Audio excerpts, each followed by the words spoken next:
이번 반도체 종합 전략의 배경은 한창 진행 중인 전 세계 반도체 공급망 재편 바람입니다. 앞서 보신 대로 기업과 정부가 총력을 기울이기로 했는데 어떤 평가가 나오는지 강산 기자와 알아보겠습니다. 오늘 나온 지원책의 핵심을 꼽아보죠.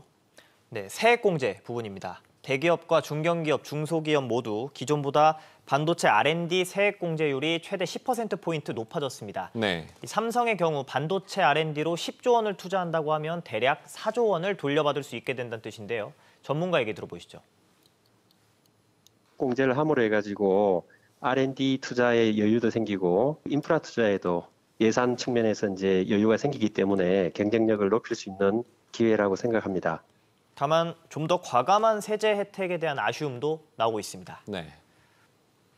반도체 협회와 이제 대기업에서 R&D 세액 공제를 한 50%까지 좀 요구를 했고요. 2019년 이제 5월에 이제 시스템 반도체를 장려하겠다라고 하는 그런 정부의 이제 선포도 있었고 조금 더 과감하게 세제 혜택을 줬으면 어떨까 그렇게 생각을 합니다. 이 대기업과 중견기업, 중소기업이 서로 경쟁 구조가 아닌 협력 관계인데 세액 공제가 기업 규모별로 이렇게 차이가 나는 부분이 아쉽다는 평가가 나왔습니다. 지원 대상이 구체적이지 않다 이런 지적도 있더라고요.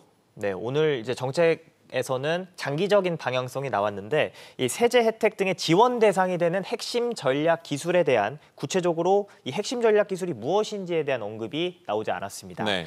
이번 국회 본회의에 상정될 반도체 특별법에서 어떻게 명시되는지가 관건인데요. 반도체 산업협회 얘기 들어보시죠.